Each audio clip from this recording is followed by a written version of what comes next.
Yes, hello friends, and today we will discuss about the food and human health, the last topic of the lesson. Earlier we have studied about the malnutrition, balanced diet, effect of tobacco and etc. And last topic of the lesson, the food and human health.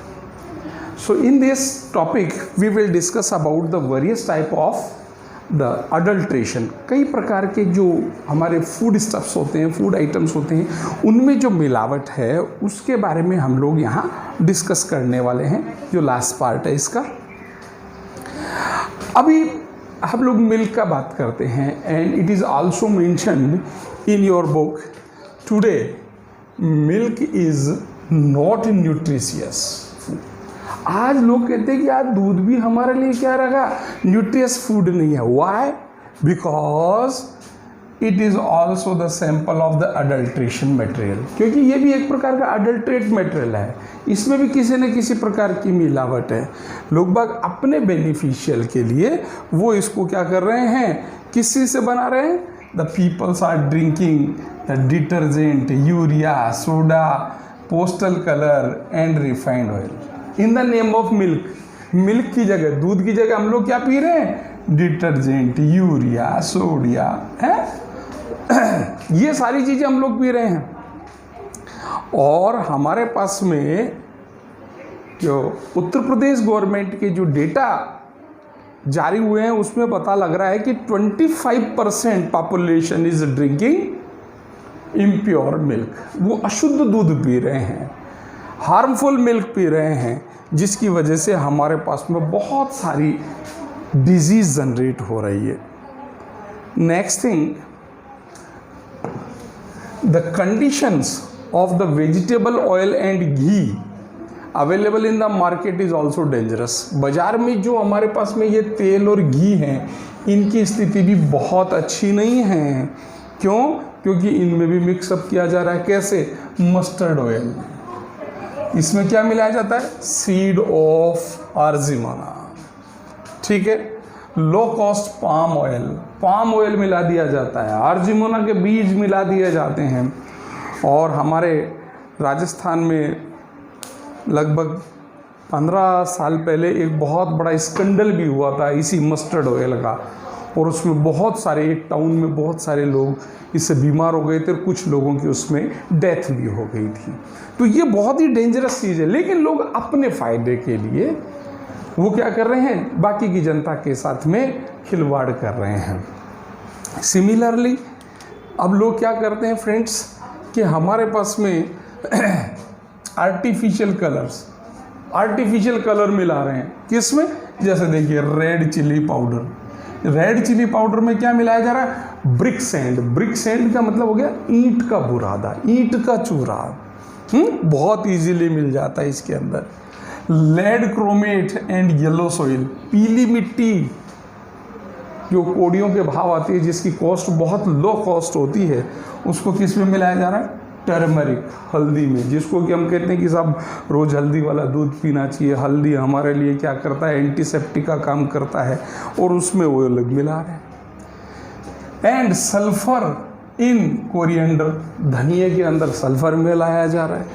Chilli and seed of the papaya, मतलब जो sulphur है coriander में मिलाया जा रहा है, chilli में मिलाया जा रहा है। पपाया के बीज, जिसको हम बोल देते हैं पपीता के बीज, पपीता के बीज किस में मिलाए जा रहे हैं? ब्लैक पेपर, काली मिर्च।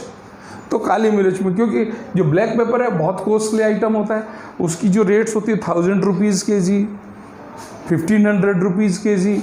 और पपाया सीड्स वो यूं ही मिल जाते हैं, उनको ड्राई करके, और मान लीजिए कि 100 केजी 100 केजी ब्लैक पेपर के अंदर अगर आपने 2 केजी भी मिला दिया तो 2000 का बेनिफिट हो गया। तो अपने बेनिफिट के लिए इस तरीके के बहुत सारे सब्सटेंसेस उनमें मिलाए जा रहे हैं। तो अभी जो नया टेक्नोलॉजी है उसके अकॉर्डिंग लोग क्या कर रहे हैं? Look at the screen. Injections is used to get the colours in the fruits and vegetables to look like the fresh. सब्जियां ताज़ा दिखे तो उसके ऊपर क्या कर रहे हैं? कलर स्प्रे कर रहे हैं। इंजेक्शंस लगा रहे हैं। Spray of copper solution for the brightness in the cauliflower, सफ़ेद रंग की गोभी नज़र आए, फूल गोभी, कैलीफ्लावर बिल्कुल वाइट नज़र आना चाहिए, तो उसके अंदर इसका सॉल्यूशन का, कॉपर सॉल्यूशन का स्प्रे किया जा रहा है। अब मार्केट में क्या होता है कि वो प्योर वाइट दिखती है तो उसकी रेट्स ऑटोमेटिकली हाई हो जाती है और वो हम लोगों को महंगी कीमत पर बेचते हैं। As well as this is not beneficial for our health, वो हमारे हेल्थ के लिए किसी भी तरीके से फ़ायदेमंद है ही नहीं। और spray of silver nitrate in the pulses of the palm and arhar, उनके ऊपर क्या किया जा रहा है हमारे पास में, सिल्वर नाइट्रेट पल्सेस के ऊपर, पल्सेस यानी दालों के ऊपर, and arhar mixing with the Khesari pulse. जो हमारे पास में जो केसारी दाल होती है वो अरहर की दाल में मिलाई जाती है, क्योंकि हमारा मार्केट में सबसे महंगी दाल बिकती है, that is the arhar dal, Cajanus cajan, इसका साइंटिफिक नेम होता है Cajanus cajan. And in the besan the flour of maize, और बेसन में मक्के का आटा मिलाया जा रहा है, बिकॉज द बेसन का जो रेट्स होता है अभी अगर हम बात करें तो लगभग 65 से 70 रुपीज़ पर केजी है, और द मेज फ्लोर उसका रेट्स क्या होता है 20 rupees 25 rupees. Rice is polished with the artificial colours, such colours are useful in the used in the sweets which produce the danger of the cancer. और ऐसे ही रंग मिठाइयों में भी यूज़ कर रहे हैं और उसकी वजह से क्या हो रहा है हमारे पास में कैंसर का भी कारण हो सकता है। ये जो जितने भी जो कलर्स हैं अभी हमने उसको चेक किया नहीं कि ये ईडेबल है कि नहीं है, वो लोग ला रहे हैं इसको यूज़ कर रहे हैं। ठीक है फ्रेंड्स, तो इस तरीके के बहुत सारे अडल्ट्रेशंस हैं। एज वेल एज और क्या हो रहा है हमारे पास में, मेडिसिन्स जो हो रही हैं, मेडिसिन्स में भी अडल्ट्रेशन हो रहा है। अब it can be judged by it that to get rid of the fake medicine, हमें एक ऐसा कानून बनाना चाहिए हमें उनका, जिससे कि पता चलना चाहिए कि ये फेक मेडिसिन है, ये फेक ऐसी चीज़ें हैं, तो उनके ऊपर क्या होना चाहिए कि किस तरीके का सिस्टम डेवलप होना चाहिए जिससे कि हम लोग इन लोगों को पकड़ सकें और इनके ऊपर कठोर से कठोर कार्रवाई कर सकें। आफ्टर ऑल अब ये देखिए Mashelkar committee recommended up to death sentence for those involve in the business of fake medicine. ये हमारे पास में क्या था, मसलेकर कमेटी बनाया गया था, उन्होंने ये डिसाइड भी किया था कि अगर जो लोग फेक मेडिसिन में इन्वॉल्व है उनको तो मौत की सजा ही मिलनी चाहिए। लेकिन due to the relaxation in our judiciary, न्याय प्रणाली के अंदर इस तरीके की पोल होने से, इतने रिलैक्सेशन होने की वजह से वो लोग बच रहे हैं। अब फाइनली हमारे पास में क्वेश्चन ये आता है कि यार इसका क्या किया जाए, कैसे इसका सॉल्यूशन हो। Here the question is finally what is the provisions in the law to deal with such leprosy of the adulteration, कि ये जो हमारे पास में adulteration है, इसकी ये जो leprosy है, ये जो हमारे पास में, इसका समाधान कैसे किया जाए, जो इतनी पोल है।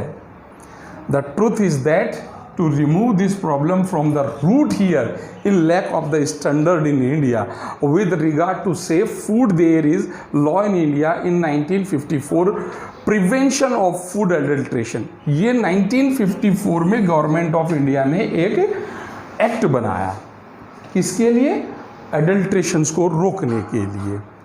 Act was passed which prevents the 65 food items from the adulterations of the pesticides or mixtures, apart from the several law accused person against the involving in the business, no matter how strict the law are performed, but until use of money and political power is checked, the business is not going to be closed. Lakhs of the cases are pending in the court।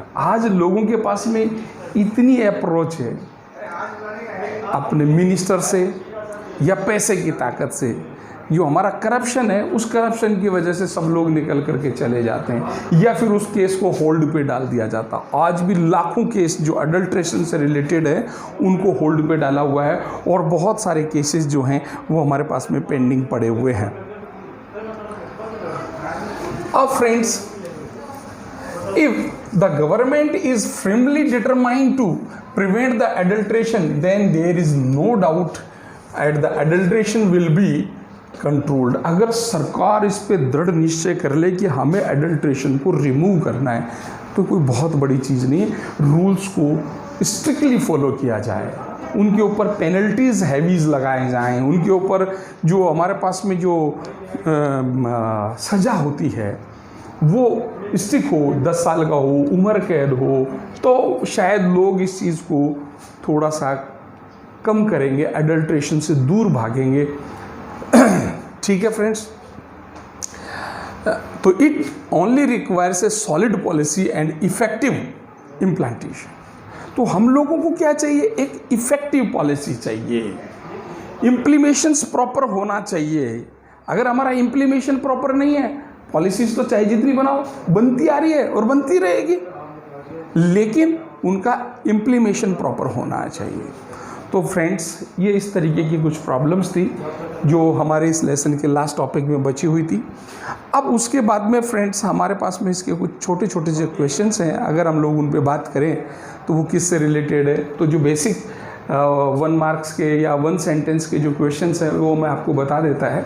For example, first question, naru disease is due to which pathogenic, किसके द्वारा फैलती है? अब यहाँ बहुत सारे हैं, bacteria के द्वारा, वर्म के द्वारा, वायरस या प्रोटोजोआ। तो इसका आंसर है वर्म, ये वर्म के द्वारा होता है। Normal blood pressure of healthy people वो कितना होता है? 120 एंड 80। सिस्टोलिक और डायस्टोलिक का जो वैल्यू होता है 120 और 80 होता है। Earlier I have told you. Third one, the tobacco is obtain from the which ancient tree plants. अब ये जो प्लांट्स है एक्चुअली क्या होता है कि इनकी अलग अलग फैमिलीज़ होती है। ग्रेमिनेसी हो गया, मालवेसी हो गया, कुकरबिटेसी हो गया, सोलेनेसी हो गया। तो ये इनकी फैमिलीज़ है, जैसे मालवेसी है, लिलियसी है। तो ये किससे मिलता है? सोलेनेसी फैमिली से बिलोंग करता है।